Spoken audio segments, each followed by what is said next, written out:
एक साहब को उस वक्त बड़ी अजियत उठाना पड़ी जब वो सिनेमा की एक क्यू में खड़े हुए थे। सबसे आगे जो साहब खड़े थे उनके पीछे ये खड़े हुए थे। इन्होंने देखा एक छोटा खूबसूरत बच्चा बिल्कुल मेरी तरह खेल रहा था, तो उन्होंने आगे वाले साहब को टहूका दिया और कहने लगे, साहब क्या खूबसूरत बच्चा है, सुभान अल्लाह।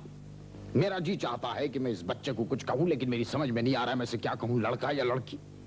हमारे जमाने में तो पहचान थी कि ये लड़का है और ये लड़की, लेकिन साहब आज के जमाने में तो पहचान भी खत्म हो गई। बताइए, इस कदर खूबसूरत बच्चा है, मैं इसे क्या कहूं, लड़का या लड़की। आगे वाले साहब मुड़े और कहने लगे, ये लड़का है। पीछे वाले बड़े शर्मिंदा हुए माफ कीजिए साहब, मुझे नहीं मालूम था कि आप इसके बाप हैं। आगे वाले मुड़े, बकवास मत करो, मैं इसकी माँ हूं।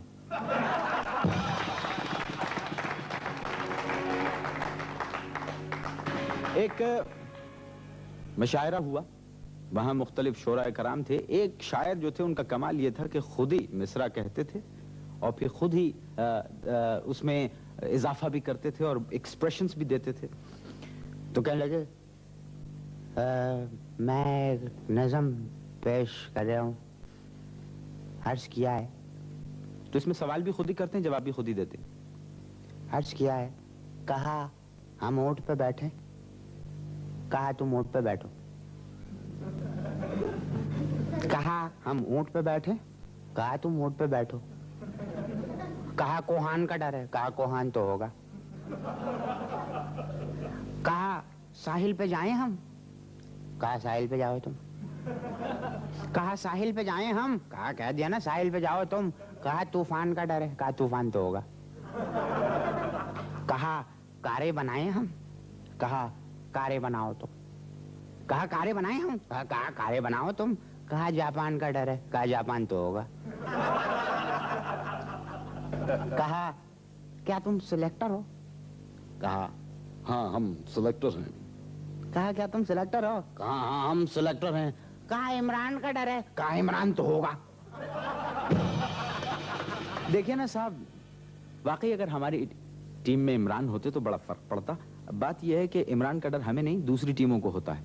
अब अगर इमरान होते हमारी टीम में तो न्यूजीलैंड से वापसी पे सारी टीम एक साथ हवाई जहाज से उतरती। मैंने उनकी वापसी का प्रोग्राम पता किया, कोई एक साथ नहीं आ रहा। कोई गुजरांवाला उतर रहा है, कोई पेशावर में उतर रहा है, कोई लाहौर उतर रहा है, कोई चीचू की मलिया उतर रहा है। मुझे भी जाना है 2 बजे बदीन कासिम उमर को लेने के लिए।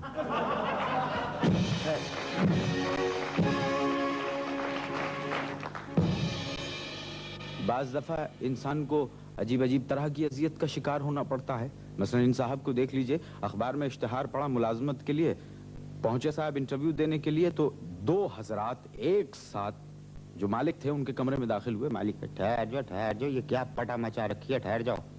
नौकरी एक है, बंदे 2 आ गए, अब नौकरी एक ही को देनी है मुझे। एक काम करते हैं, मैं 1 2 3 गिनता हूँ, ये सामने जो लाल बत्ती नजर आ रही है, जो इसको पहले छू कर आएगा नौकरी इसकी पक्की। रेडी? लगे जी बिल्कुल रेडी। 1 2 3। तीनों दोनों भाग गए। अब साहब चले गए। एक तो 5 मिनट बाद वापस आ गया, दूसरे का पता नहीं, बात खत्म हो गई। 3 दिन बाद वो दूसरा आदमी फटे हुए कपड़े, बालों में मट्टी कीचड़ लगा हुआ चला आया, दरवाजा खोल के, लाइए मेरी नौकरी कहाँ है मेरी। लगे लाइए नौकरी कहाँ है भाई, नौकरी पे तो हमने रख लिया। हाँ मतलब मैं भी लाल बत्ती छू के आया हूँ। लगे लाल बत्ती छू के आया हूँ? जी हाँ, मैं ट्रक की लाल बत्ती के पीछे गया था।